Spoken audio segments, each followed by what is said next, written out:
আসসালামু আলাইকুম। মাইক্রোসফট ওয়ার্ডের বাংলা টিউটোরিয়ালে আপনাকে স্বাগতম। আজকে আমরা দেখব কিভাবে একটি টেবিল আপনি ইনসার্ট করতে পারবেন এবং ওই টেবিলকে কিভাবে কাস্টমাইজ করতে পারবেন।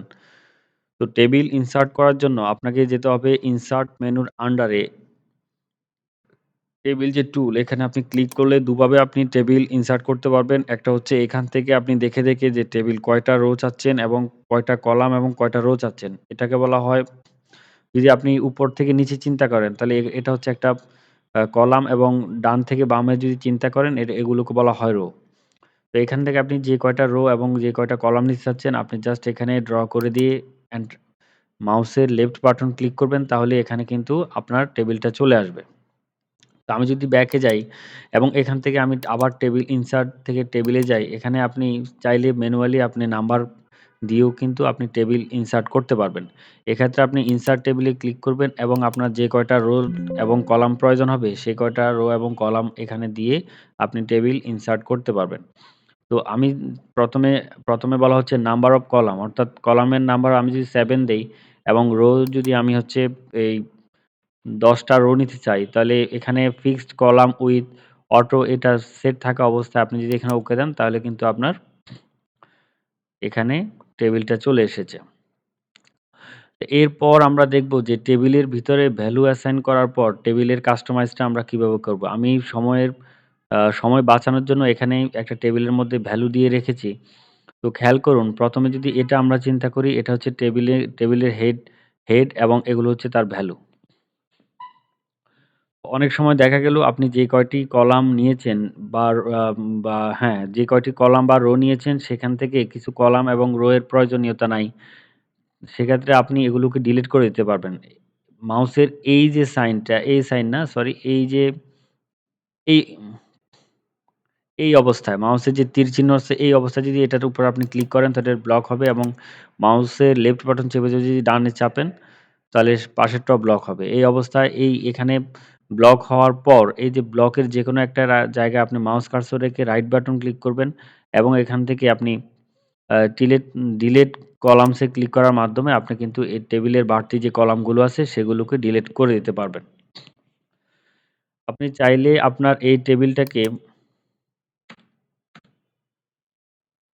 আমি যদি এটাকে একটু সরিয়ে নিই, আপনি চাইলে আপনার টেবিলটাকে আপনি মুভ করাতে পারবেন। দেখুন আমার একটা টেবিল আরেকটা টেবিলের মধ্যে চলে গেছে। তো টেবিলকে মুভ করানো যায়। আপাতত আমার এই টেবিলটা লাগছে না। সো এই টেবিলের যে এই যে বাটনটা আছে, এই যে আইকনটা এখানে আপনি ক্লিক করলে পুরো টেবিল একসাথে সিলেক্ট হবে এবং এখান থেকে আপনি যদি ডিলিট প্রেস করুন তাহলে কিন্তু সেটা ডিলিট হয়ে যাবে। অথবা এখান থেকে আপনি ব্যাকস্পেস প্রেস করবেন তাহলেও ব্যাকস্পেস কিবোর্ড থেকে ব্যাকস্পেস চাপার মাধ্যমে কিন্তু আপনি এটাকে মুছে দিতে পারবেন। এরপর যদি আপনার মনে করেন যে আপনার এই যে হেডিং এর নাম্বারগুলোকে অর্থাৎ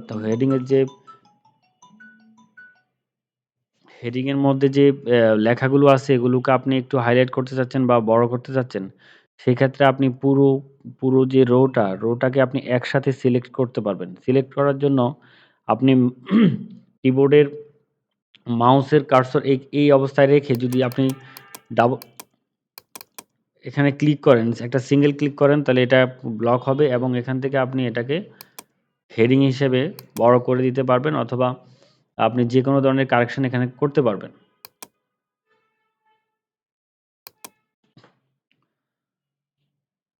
আর যদি আপনি চান যে পুরো টেবিলের ফন্ট সাইজ আপনি একসাথে কন্ট্রোল করবেন তাহলে টেবিলের এখানে মাউস কার্সর রেখে লেফট বাটন চেপে ধরে আপনি যদি পুরোটাকে ব্লক করেন, ব্লক করার পর এখান থেকে আপনি চাইলে যেকোনো ধরনের কালার বা কিংবা ফন্ট সাইজ, ফন্ট আপনি সবকিছুই কিন্তু এখান থেকে চেঞ্জ করতে পারবেন।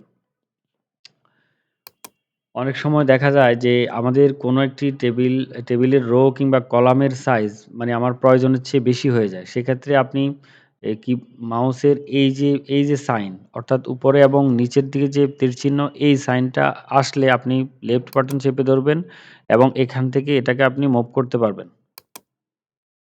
এভাবে বাড়িয়ে কমিয়ে নিতে পারবেন।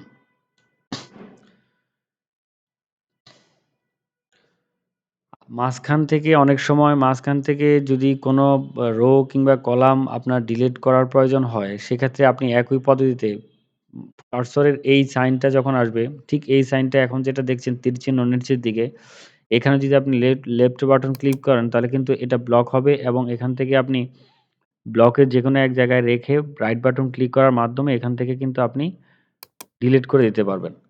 আর যদি আপনার এই ডিলিট করাটা আবার ফিরিয়ে আনতে চান অর্থাৎ পূর্বের অবস্থানে যেতে চান, তাহলে আপনি এখান থেকে আনডু করে দেবেন। এভাবেই হচ্ছে টেবিলকে সাজাইতে হয়। আর যদি কখনো দেখা যায় যে আমার এই যে অ্যাড্রেস এবং কন্ট্রাক্টের মাঝখানে একটি রো প্রয়োজন, সেম একইভাবে আপনাকে এটাকে ১ম এ ব্লক করবেন এবং এই ব্লকের যেকোনো এক জায়গায় রেখে রাইট বাটন ক্লিক করে এখান থেকে যদি আপনি ইনসার্ট এ ক্লিক করেন, ইনসার্ট থেকে এখানে আপনার অপশন দেখাবে যে আপনি আসলে কি ইনসার্ট করতে চাচ্ছেন। ১ম এ দেখাচ্ছে যে insert columns to the left অর্থাৎ বাম পাশে একটি কলাম ইনসার্ট হবে অথবা ডান পাশে বা রো কি করতে চাচ্ছেন এখান থেকে আপনি সেটাতে ক্লিক করবেন এবং দেখবেন যে এখানে একটা আমি কলাম চেয়েছিলাম, একটা কলাম ক্রিয়েট হয়ে গেল। এখন এই কলামে কোনো ভ্যালু নাই। আপনি যদি যেকোনো একটা ভ্যালু দেন তাহলে কিন্তু কলাম নিজেই তার ভ্যালু অনুসারে সে সাইজ বড় করে নেবে। তো যেহেতু আমার এই কলামটা এখন এখানে প্রয়োজন নেই, তাই আমি এটাকে এখান থেকে ডিলিট করে দেব। একইভাবে আপনি এখান থেকে ডিলিট করে দিতে পারবেন। তো এই ছিল আসলে টেবিল ইনসার্ট এবং টেবিলের মধ্যে ভ্যালু অ্যাসাইন করার পদ্ধতি। তো এরপরেও যদি টেবিল সংক্রান্ত বিষয়ে যদি আপনাদের কোনো সমস্যা হয় বা কোনো কিছু না বুঝেন বা নতুন কিছু জানার থাকে সেক্ষেত্রে আপনি অবশ্যই আমাকে কমেন্টে জানাবেন। আমরা পরবর্তী টিউটোরিয়ালে এটা অবশ্যই সমাধান করে দেব। সবাইকে ধন্যবাদ ভিডিও দেখার জন্য।